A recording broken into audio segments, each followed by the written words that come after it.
Untitled Beatles Podcast. I will just introduce him as saying he's one of the seminal, most influential people in Second City history of over the last 25 years. It's great to have him on Twitch and Shout. He's a diehard Beatle fan.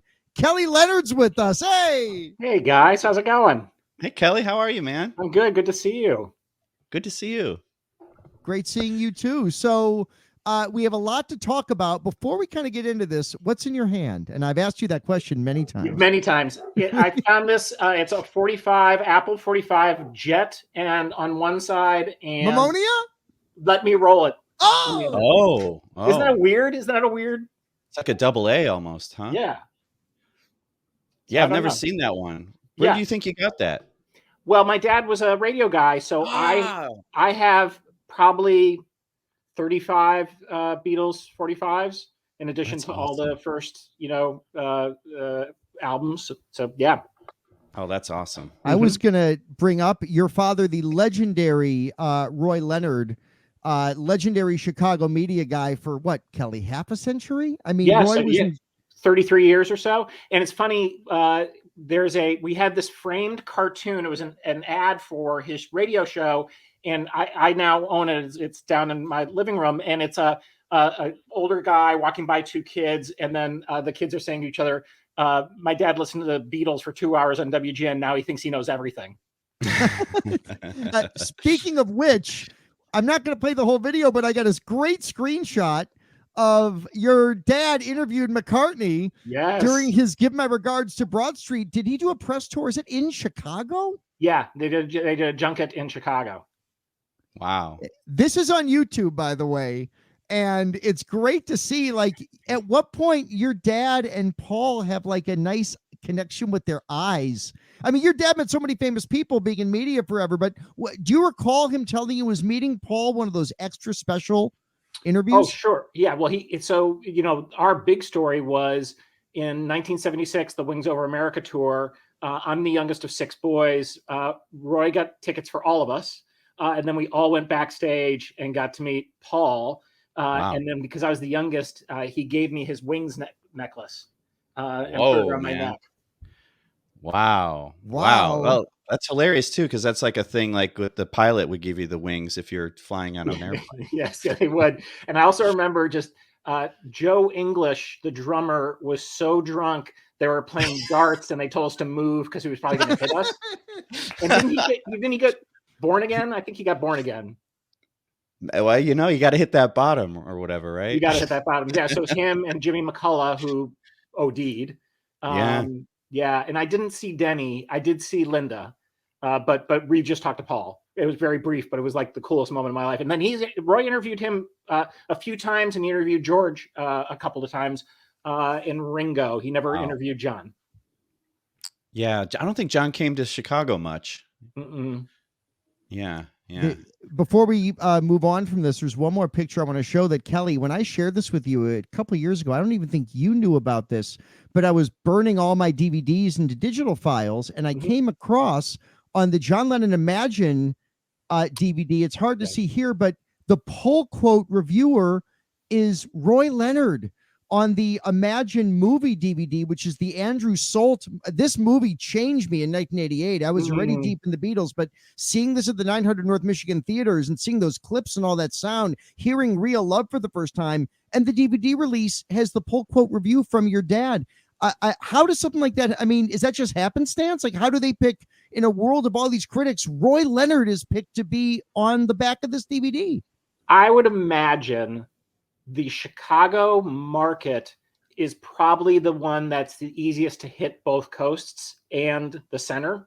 So like if you just go West Coast, you've got that. If you just go East Coast, but it's one of the reasons my dad attracted so many celebrity interviews, like the top names at that time, was because they needed middle America to know about it, and not just the coast elites, as we like to talk about.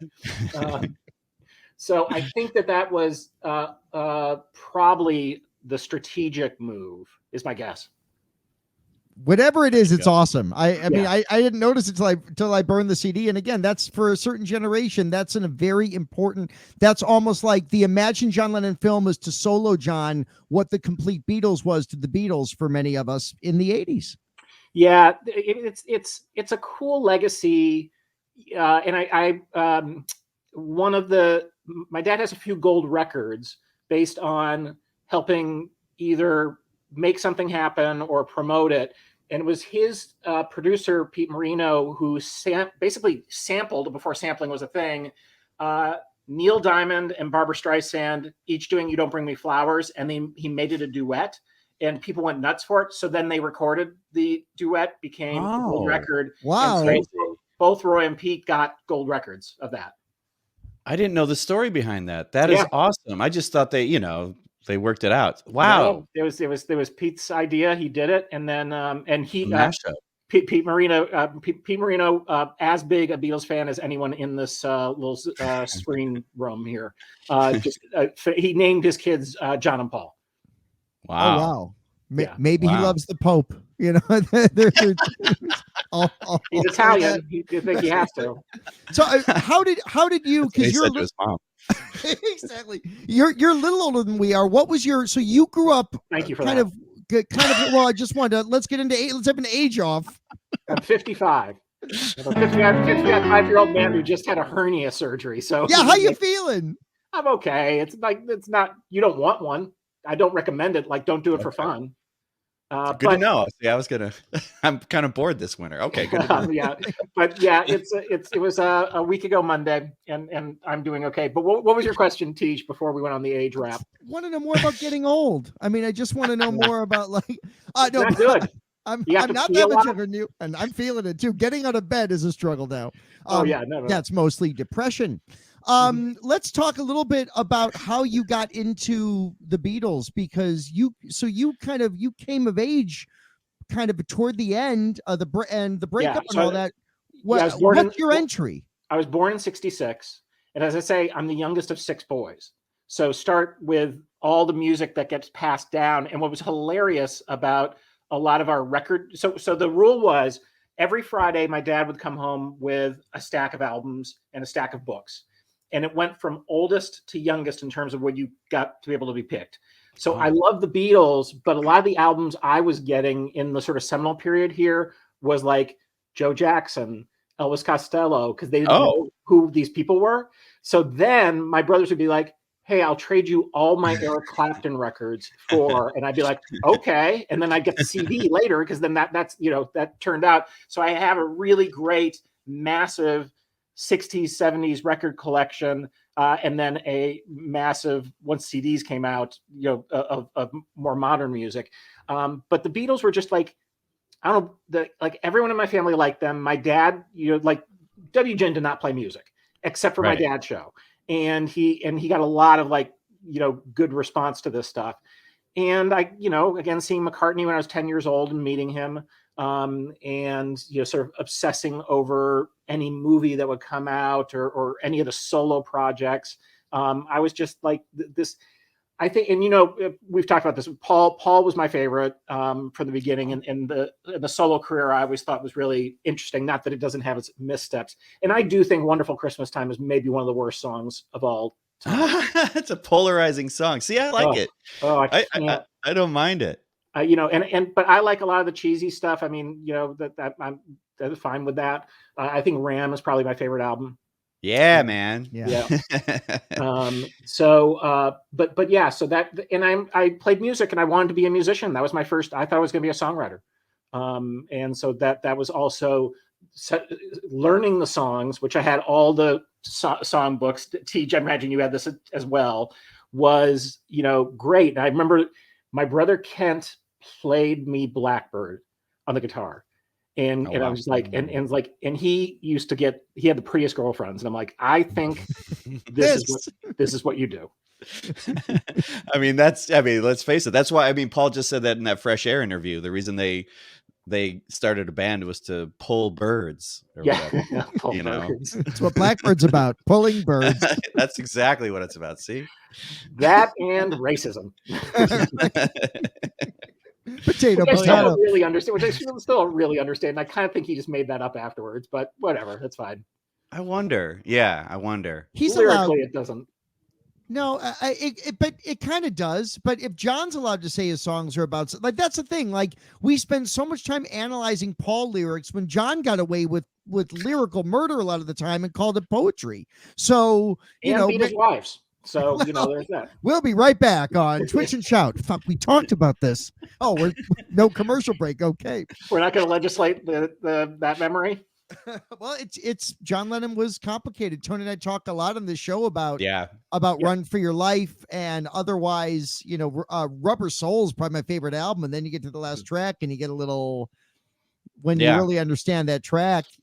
Although I don't think, you remember the rumor when Paul and Heather Mills got divorced that Paul beat her with her own leg? Yes. Remember when that was a big thing? Yeah, that seems out of character. What? It seems a bit out of character. I think he's too stoned to have done that. Yeah. Right? Yeah. Though I just read, though, that the reason Ringo and Maureen broke up was because of Ringo's alcoholism, and he self-described himself also as a wife beater as well. So there's that, It's as we know from our experience at Second City, it is very hard to judge with 2022 eyes things that were going on in 1995, let alone 1967. I mean, it's like not that it isn't clearly wrong, and we all should behave better, but it's behaviors which are accepted, somewhat normalized, or not talked about, or all that stuff. It's just different. Yeah. And he also Ringo cleaned himself up. So, he hit that bottom we were talking about. Although Barbara Bach forever, right? I mean, they're still together. However, he still, as of the early 2000s, opens concerts with "You're 16, You're Beautiful, and You're Mine." Well, he met her when she was like 15 when they met. It was like, I mean, again, Jerry Lee Lewis's cousin was younger. Yep, he won. Yeah, well, you know what I mean. I'm not doing that. I'm. Go on, Tony. Commercial break. We'll be right back. Oh no, okay, no, stay here.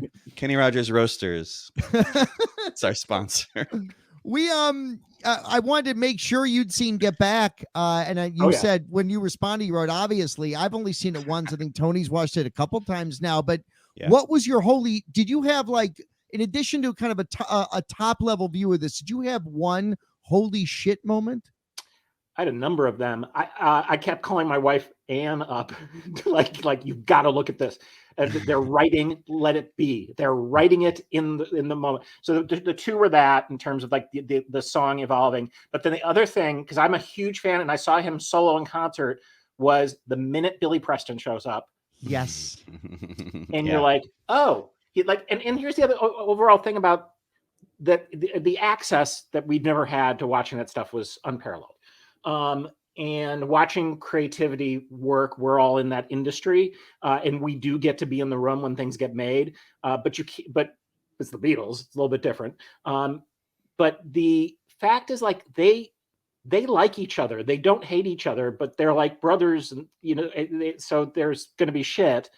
But when Billy showed up, it just set both musically and the room. It felt like, okay, this is it. Like, keep him. He is the glue at this point, what you need. And the sound was so amazing. So that was really, for me. And knowing that he was, like, how old was he? 19? Something like that. I don't know. He's a closeted gay kid. Just found that out. I didn't even know. Yeah. So that was oh my God, this is unbelievable. And if Billy Preston had been hired into the band, they would have been together another 5-6 years, I think. Yeah. I just heard some people talking about that. If Paul had been more receptive to the idea of there being 5 Beatles or something like that, it could have allowed them to do these All Things Must Pass on the side and then come back and do your Beatles stuff. Yeah. And I think that the sound would have evolved. Like, I think Billy Preston's sound at that time, and then what would happen in the 70s, they could have really easily gone into this sort of like funky, bluesy, and met the moment without losing their Beatleness. Or with George Martin in the 70s, they could have come up with A Horse with No Name. Yeah, that sound like America. That's the only problem with Abbey Road is it set the precedent for the George Martin 70s soft rock stuff. And I'll also mention that one of the founding members of America also born again.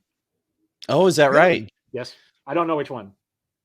And I just read that Edgar Winter did like a whole like rock opera about Scientology in the 80s or something like that. No, really? Yeah. I was just Wikipediaing Edgar Winter. Sure you were, because that's what we do. Edgar Winter and then Johnny Winter. Yeah. That was the order. I do go, thank you. I go alphabetically. And then Jonathan, yeah. It was Dan Peake from America, who is now a big figure in the contemporary Christian scene. Thank you, Casey. Thanks, Casey. Thanks, producer Casey. I thought Rick Hogan was coming into this thing for a second there. I got scared. You know, folks, let's welcome the Chicago Tribune's Rick. You're not coming here? No, it's just me. Okay. Rick in your home. I just had a flashback. Sorry. That's right. We all did a show together called Chicago Live, which one day I've got those on tape. We can just rerun them here. No one will know. I've got the whole Second City archive from when I was working there. And when you go back and watch stuff, you're like, I don't know if they could do that scene anymore. I want to mention that when you brought up how things have changed. But to your Billy Preston point, Kelly, we reviewed on our last podcast the concert for Bangladesh, which is the 50th anniversary of the release of the record. And, you know, Tony and I had seen it before. We'd seen it a couple times and heard the album, but to see Billy Preston in the context of what we just saw with Get Back, he enlivens the Bangladesh show more than I'd ever seen him do it before. That's the way it got planned. It just takes the room to a different level. He created magic within that band. Yep. It was interesting. I was in Denver this summer. It was my first time flying out. I was meeting two college buddies, and we went to see the band Lake Street Dive at Red Rocks. They're great. Great. And they brought out, do you know Allison Russell? She's a Chicago-based artist. She's got nominated for a bunch of Grammys. So she brought out, and I'm trying to remember, I think she played horn and then sang. She got a standing ovation. And as just coming on for one song and leaving. And it's sort of like, and this is a great band. But it's like every once in a while, someone can come in and add this element and not overshadow or whatever, but just like, oh my God, this is incredible. And I love those moments. Those are, because you only get them sporadically, right? It's not like there's tons of people popping in and out of the shows we go to. So yeah, right. It reminds me of when Prince took the solo on While My Guitar Gently Weeps. Yes. Yeah. And everyone was talking about that. So I just interviewed, I host a podcast for Second City called Getting to Yes And I just interviewed, and it hasn't aired yet, a behavioral scientist, Zoe Chance, who talks about influence and ways you can develop your influence and charisma. And she tells a story about Prince. She's at a concert. He comes on stage. He kind of locks eyes. She thinks with her, but the woman next to her faints. And the paramedics come in. They're like, yeah, this happens pretty frequently. But the story was, when he got hired, I think it was Warner's. I think he's a Warner's guy, I think. Yeah. They were going to send him out on tour, and he was terrible. He was terrible. Like when he started, you mean? Yeah. He didn't have the performing in front of audience chops. And like, you can learn. So here's what we're going to do. Instead of sending you out on your first headliner, you're going to open for Rick James. And Rick James taught him. Wow.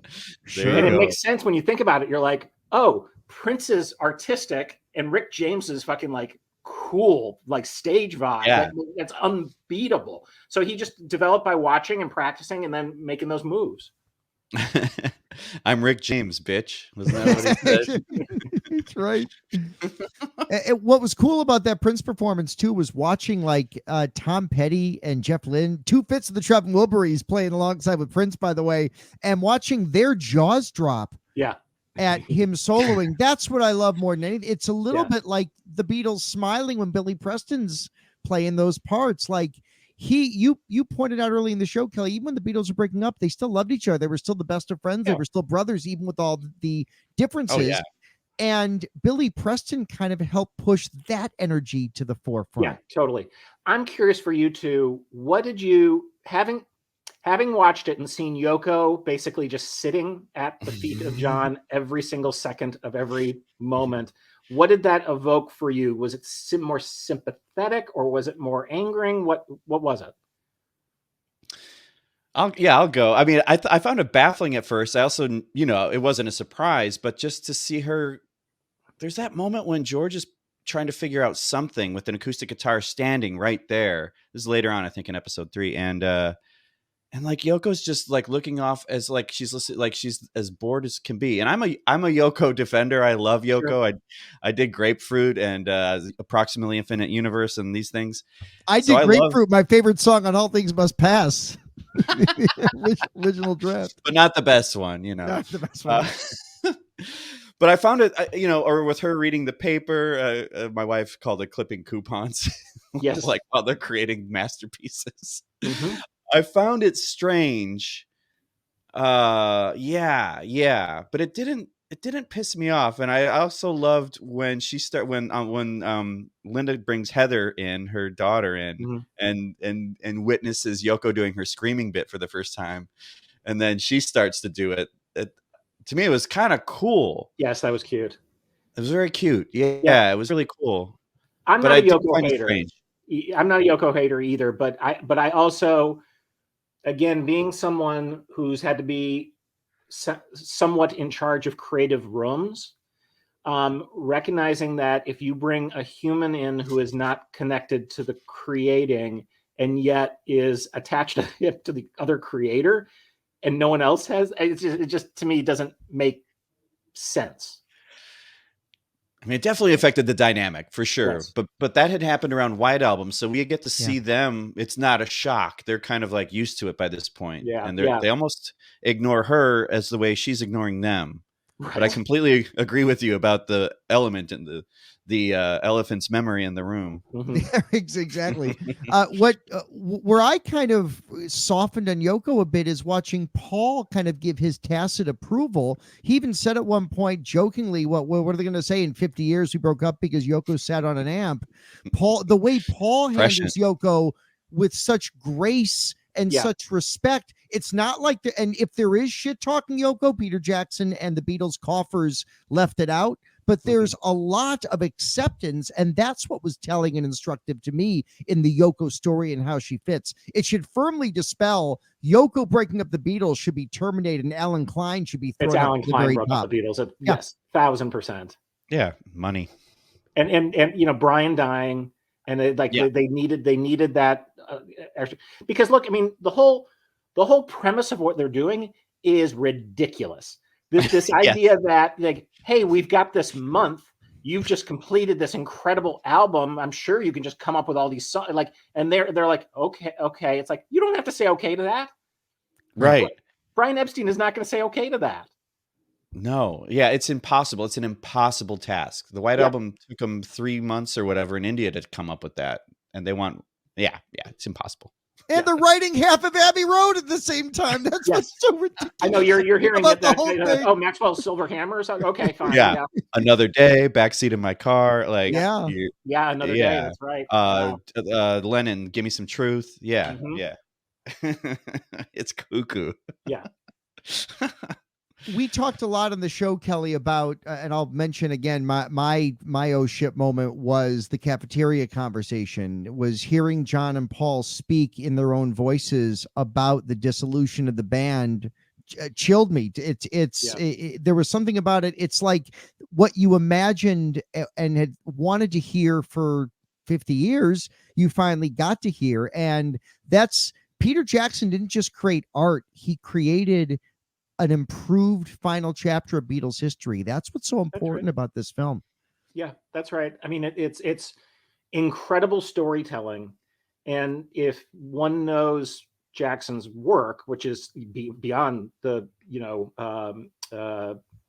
his big opus,